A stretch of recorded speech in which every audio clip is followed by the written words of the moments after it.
I'd like to call on stage now Susanne Klöß. And China expert, by the way. Wait a sec. But we can do, oh, you don't need a chair anyhow, it's okay. Steffi, stay. And there couldn't be a better Überleitung now to the next session and your speech. Susanne Klöß is a global management partner and managing director at Accenture. Accenture is a company that has, we just learned, 180,000 employees. You're part of the management, and yourself, you're caring for the capital market group. We just learned that Susanne Klöß was basically designing the technical infrastructure of Deutsche Börse, the Xetra system, and the Xetra ticker we know. Nobody knows that a woman basically designed and did all the engineering. I'm not speaking about design, about setting up the IT. Christiane Brusis just asked me, can you have more practical examples? Here stands a very practical example. So everybody knows the Deutsche Börse, the stock market for Xetra, that's you.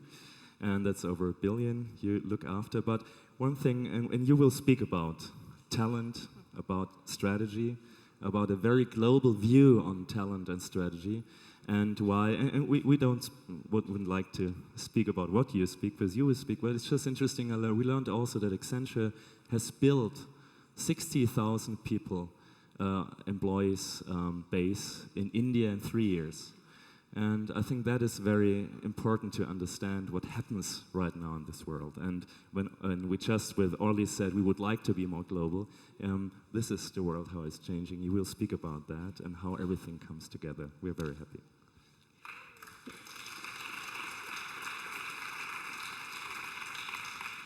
Thank you very much for this very kind introduction. And well, when you look at the title, Talent Management in Crisis, so what's in it for us? Well, dear many, many ladies and very few gentlemen, when you raise a question like that, you run a risk immediately because everybody expects you to answer it. Now I have 15 minutes and don't expect me to give you a full answer in 15 minutes on that question that has been around for ages. But hopefully I can share some personal experiences and some ideas around implementation that will encourage you maybe to follow. Well, I was coming here well prepared, and as I'm a consultant, you would actually expect me to have tons of slides I run you through. I'm not going to do that, and I'm also not going to use this. I have decided during the morning I'm going to do it completely differently, and this is why Marcel introduced it in the way as he actually did.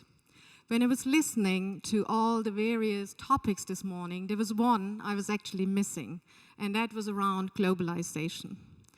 And when I look at the situation we are currently in the various markets, I think this plays a role and plays a particular role for women.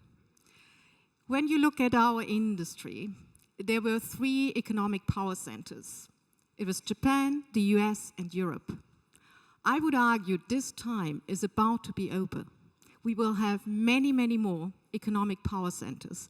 I'm calling that the multipolar world, because I don't like the word of globalization, as many people fear globalization. Multipolar world, so many, many centers of power for economics, I think is what we are going to face. I'm talking about, obviously, the BRIC countries, like Brazil, Russia, India, and China, but I would also like to mention Mexico and Korea. And I'm going to share an example with you, a personal one from Korea later on. So being ready as a company to really deal with this multipolar world and address the talent pool in these all kinds of different countries, I think is the challenge for the company like ours in the 21st century. And why is that so important? Well, if you look at what has happened in this hopefully coming to an end financial crisis, everything is now questioned. Every board needs to answer the question, what are you going to do different now? Because what you did in the past obviously brought us into that crisis. So doing more of the same is not going to work. It's not going to work for any single board. And you don't only see that happening in the US, so let me pick one example. If you look at, in the time of the crisis, the US picked a female, Mary Shapiro, to run the New York Exchange Commission, and that's the first time that a woman runs that in 75 years. So why a woman in the crisis? Well, nobody would have believed that putting the same kind of man in that role would make a difference. So they had to make a particular sign. I think this is something, this gives a lot of chances to females in that very particular situation. And this is why I think of the crisis as an opportunity rather than as a very big and negative challenge. And you can also see that happening now in Germany, believe it or not. If you look at the large German companies, all of them, almost all of them have publicly announced that they are looking into their female employees and trying to bring in programs to make them more successful, to make them more diverse in the management teams. Just to name a few: Siemens, we heard about Telekom, BMW here in Munich, Allianz, SAP, Deutsche Bank, UniCredit, or HVB, many of you would probably know better than UniCredit. All of them made it part of their company strategy. And not just as a minor point, it became a CEO top management point. And if you ask me what makes the difference, I think this is part of the difference. It becomes a CEO topic. It's not a pure HR topic anymore. It is a management topic. And I think that is the unique chance we do have right now to really, really get in a difference. Because, why? Well, if you happen to also make that a measurable management topic, and everybody knows money makes the world go round, so if you can link a certain bonus to it, it makes a huge difference. I really saw my own company moving when we 3 years ago introduced a change in the KPIs for our CEO. And that was actually driven by our external board. We are an American company, so we have an external board of directors. And this board requested what they call a Diversity and Inclusion Council, directly reporting to them, out of the various management layers of the organization. So not reporting to the CEO, but reporting to them. Well, I'm a member of this council, and it was my definite pleasure, I can tell you, to set targets for my CEO. And what did we do? Well, obviously, we wanted to have some quantitative targets and also some qualitative targets. And on the quantitative targets, we really put down various roles where we said, okay, we want to have X number of females newly entering these positions in 1 year. And we made it. We reached exactly the number we set. Not more, not less. Surprise. Well, almost all of the people involved in that area are men, so very result-driven. And I was thinking, well, I didn't make a big mistake. I should have gone for double the number. Well, that's what we did the following year. And we decided not just to count on 1 year, but to give in the numbers for 3 years. Because if you do it only on a year-by-year basis, it becomes a very short-term thing. If you start to do it over a multi-year period, you start to build up a true pipeline, which then you really can start to sustain. And we assigned, out of the top management team, we assigned for 3 female, everyone in the top management team has 3 young management female potentials to look after. And they get measured that they develop them over the period of 3 years to take over at least the middle, if not a top management position. And there's money linked to it, quite a bit. And since we have been announcing this program and starting it, well, we raised our number of female in top management positions by 5%, which, if you imagine the number we do have in total of employees, it's a huge number. But what made the very, very big difference, I can tell you, was the money point, really linking it to the money. So we heard about lots of interesting ideas today. I think one point I would add to that, if you don't make it really measurable and link it to some personal sacrifices, so it shouldn't just be pocket money. You must feel it. It will take you much, much longer than you like before you see the change. Well, obviously we didn't just do it because we wanted to be recognized for diversity as a company. We are a publicly listed company, so we are not a charity organization. So what stands behind is a huge business case.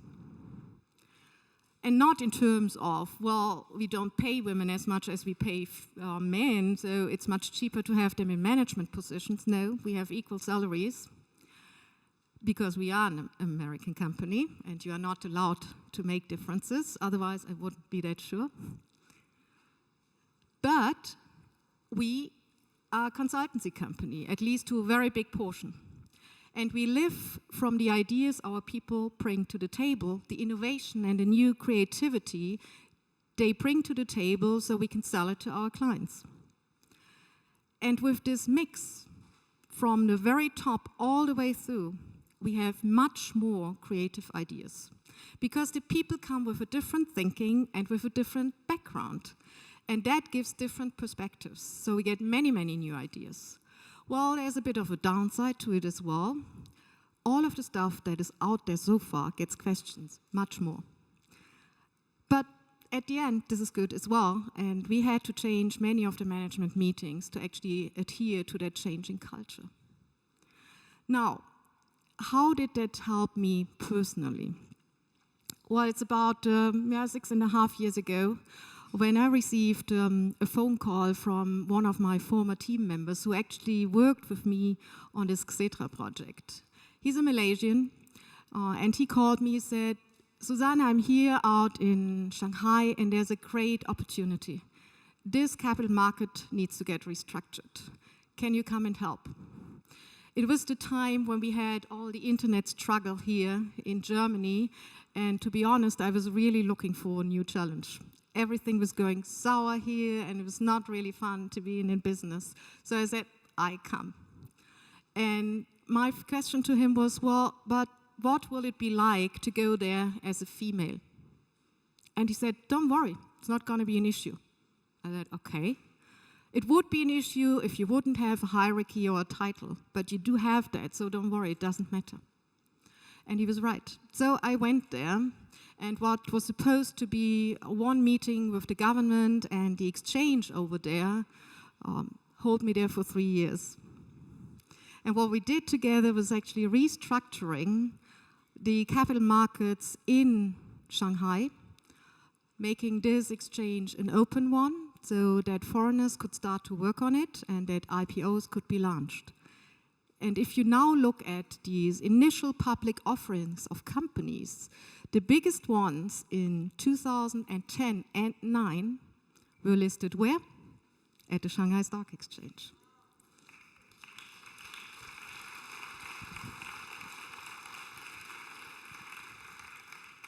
So what started as a personal risk story for me, because I had no idea what I was up for, became actually a huge success. Because everybody in my management team then thought, well, if she can do business in China, she can do it anywhere. And this was what really kicked my career and gave me my first top management position. Well, there is sometimes also situations where you need to have a little bit of humor. And I'm going to close on that little story. It has to do with Korea. Again, it was in the capital markets area, and I was invited by a CEO to give a presentation. He wanted to change his IT, and he wanted to change the way how he was doing business. And we started to negotiate, and negotiating in Korea is very fun because you normally do it in a car. Because there's so much traffic that you can't go from A to B, so you make your arrangements that your two cars meet somewhere in the middle, and then you hop over and you start negotiating. Now, you can imagine that this was a little bit of a surprise to me, and well, we did it, and we came to a conclusion. And then he said, well, we have to celebrate that.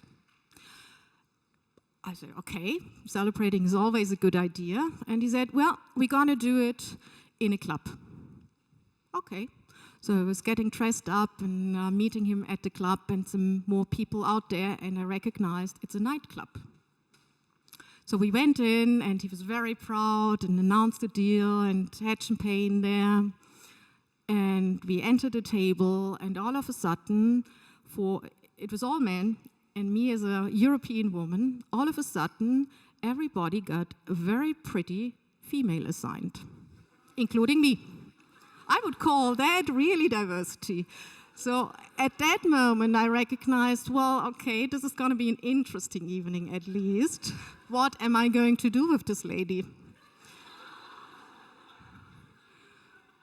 So we started talking, and some of the men disappeared.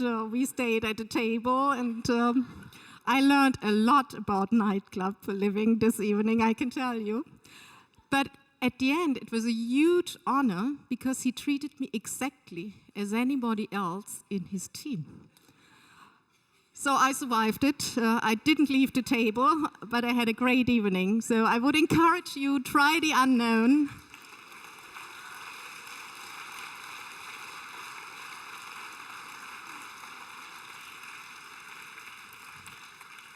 Try the unknown, go out into this beautiful and colorful world. And one thing I would like to share to come to an end here, and it is if you don't let people know what you want, they will not think about how can you get what you like. So let them know and say it loud and clear. Thank you very much.